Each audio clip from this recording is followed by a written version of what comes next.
Iran और Israel की जंग के बीच अब सबकी नजरें अमेरिका की तरफ घूम गई हैं। अमेरिका के राष्ट्रपति डोनाल्ड ट्रंप ने कहा है कि वो जंग में सीधे शामिल होने या ना होने के बारे में फैसला 2 हफ्तों के अंदर लेंगे।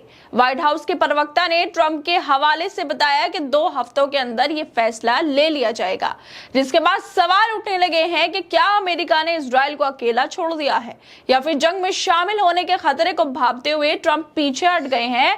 ट्रंप का G7 को बीच में छोड़कर वापस लौट आना और कहना कि कुछ बड़ा होने वाला है और फिर अचानक से युद्ध में शामिल होने के फैसले पे 2 हफ्तों तक मौन रख लेना क्या संकेत देता है?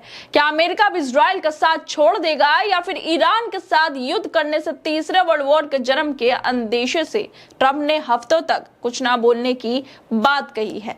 आखिरकार ट्रंप के इस फैसले के पीछे क्या वजह है? इसको लेकर देश का सबसे तेज चैनल आज तक और निष्पक्ष पत्रकार अंजना ओम कश्यप ने एक रिपोर्ट की है, जिसमें उन्होंने विस्तार से बताया है कि आखिरकार ट्रंप ने इजराइल को क्यों अभी अकेला छोड़ने का फैसला कर लिया है। आज तक के वीडियो में अंजना कहती हैं, ये भी सवाल उठने लगे हैं कि क्या इस युद्ध में इजराइल को अमेरिका ने अकेला छोड़ दिया है, क्योंकि अभी तक आपने सुना होगा कि ट्रंप कह रहे थे कि ईरान को भुगतना पड़ेगा, लेकिन अब उन्होंने खुद ही कह दिया है कि 14 दिन तक मैं कोई फैसला नहीं लेने वाला हूं।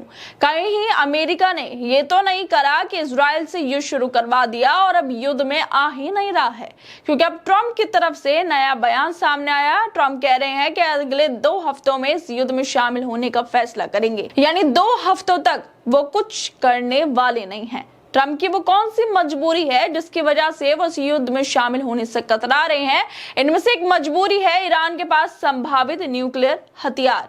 कहने सुनने में बहुत आसान लगता है कि अमेरिका और इजराइल ईरान के न्यूक्लियर प्लांट पर हमला करके उसको नष्ट क्यों नहीं कर देते, लेकिन सच ये है कि ये उतना आसान नहीं है जितना दिख रहा है। इजराइल और अमेरिका कितना ही कहें कि वो फोर्डो न्यूक्लियर प्लांट को तबाह कर देंगे, लेकिन क्या ये इतना ही आसान है? अगर उन्होंने ऐसा किया तो न्यूक्लियर प्लांट में लीक का खतरा पैदा हो सकता है, जिससे ईरान में बड़े पैमाने पर न्यूक्लियर तबाही होगी और फिर पूरे विश्व की उंगलियां अमेरिका तक जाएंगी। इजराइल ने अभी तक जितने भी हमले किए हैं वो ईरान के न्यूक्लियर ठिकानों पर ही किए हैं, और ये इस युद्ध की सबसे खतरनाक बात है। दुनिया भर में परमाणु संयंत्रों पर नजर रखने वाली और नियम कानून बनाने वाली संस्था IAEA उसने इस हमले को लेकर चिंता जाहिर की है। IAEA के डायरेक्टर जनरल का कहना है कि परमाणु संयंत्रों पर होने वाले हमलों से रेडियो एक्टिव पदार्थों में लीकेज की आशंका है। अभी तो सब यही कह रहे हैं कि वो अमेरिका कूद पड़ेगा इस युद्ध में, वो फोर्डो न्यूक्लियर प्लांट को तबाह कर देगा। असल में आपको बता दें कि फोर्डो न्यूक्लियर प्लांट ईरान का न्यूक्लियर प्लांट है, जिसको लेकर ही चर्चाएं काफी तेज हैं। लेकिन उसके बाद क्या होगा? उसके बाद यह होगा कि रेडियो एक्टिव पदार्थों में लीकेज की आशंका होगी, जिससे आम लोगों की जिंदगी खतरे में पड़ सकती है। सभी ने देखा कि जब भी इस तरह की घटना होती है तो कई पीढ़ियों तक जो बच्चे होते हैं उसमें कुछ ना कुछ दिक्कतें आती ही रहती हैं। ये सब संभावनाएं आज तक पर अंजना ओम कश्यप बता रही हैं कि ईरान और इजराइल के युद्ध में अमेरिका बीच में क्यों नहीं आ रहा है, क्यों 2 हफ्तों का समय अब मांग लिया गया है। उसकी यही वजह हो सकती है कि अगर युद्ध छिड़ा और संभावित जो न्यूक्लियर प्लांट्स उन पर हमला हुआ तो ये जंग बेहद बुरी हालत में पहुंच सकता है, भयंकर हालत में पहुंच सकता है। और इसी के साथ ही अंजना अपने वीडियो में कहती हैं कि IAEA के हिसाब से ईरान में 12 न्यूक्लियर ठिकाने हैं। फोर्डो अभी तक अमेरिका के हमले से बचा हुआ है। ये वही न्यूक्लियर प्लांट है जो सबसे बड़ा है। फोर्डो न्यूक्लियर प्लांट पहाड़ों के बीच में है, जमीन से करीब 300 फीट नीचे है। अमेरिका ही इसे तबाह कर सकता है, लेकिन अभी तक तो आप सुन रहे थे कि अमेरिका ऐसा कर सकता है, अमेरिका यहां तक पहुंच गया। अगर अमेरिका ने ऐसा किया तब क्या हो सकता है? तब लीकेज हो सकता है, रेडियो एक्टिव मटेरियल जो घातक साबित हो सकता है अगर ऐसा हुआ तो। और अगर ऐसा होता है तो जो ईरान के पक्ष में खड़े देश हैं अमेरिका और इजराइल पर एकदम हमला कर सकते हैं। अमेरिका ये कभी नहीं चाहेगा, इसलिए अमेरिका अभी तक युद्ध में नहीं उतरा और ना ही उसने परमाणु ठिकानों पर किसी तरह के हमले की बात कही है।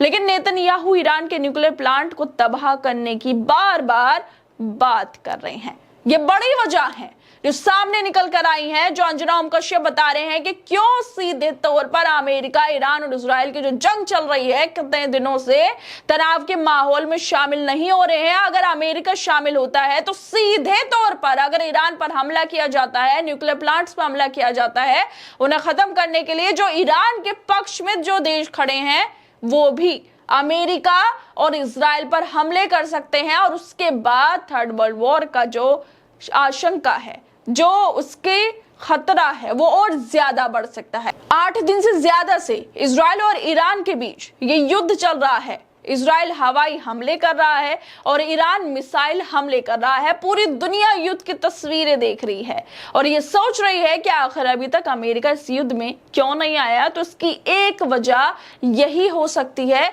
कि इसमें ज्यादा खर्च होगा। युद्ध एक खर्चीला सौदा है। अगर अमेरिका युद्ध में उतरता है तो वर्ल्ड वॉर का खतरा कहीं ज्यादा भी बढ़ सकता है। विश्व में जिन देशों की आपस में दुश्मनी है वो भी एक दूसरे पर हमला करने लगेंगे और दुनिया में युद्ध को रोक पाना मुश्किल हो जाएगा। इसी तरह डोनाल्ड ट्रंप G7 की बैठक आधे में छोड़कर वॉशिंगटन चले गए थे। वहां कहा था कि कुछ बहुत बड़ा होने वाला है। ये कयास लगे कि ईरान और इजराइल में क्या सीज फायर कराएंगे, तो ट्रंप ने यह भी कहा था कि नहीं, सीज फायर तो बिल्कुल नहीं होगा। फिर डोनाल्ड ट्रंप ने लोगों से तेहरान छोड़कर जाने की अपील भी की थी। तो पूरी दुनिया को लगा कि अमेरिका इस युद्ध में अब शामिल होने जा रहा है। लेकिन फिर ऐसा अचानक क्या हुआ कि ट्रंप ने 2 हफ्तों के लिए अपना प्लान टाल दिया। दुनिया मानकर चल रही है कि डोनाल्ड ट्रंप और अमेरिका अब फंस चुके हैं।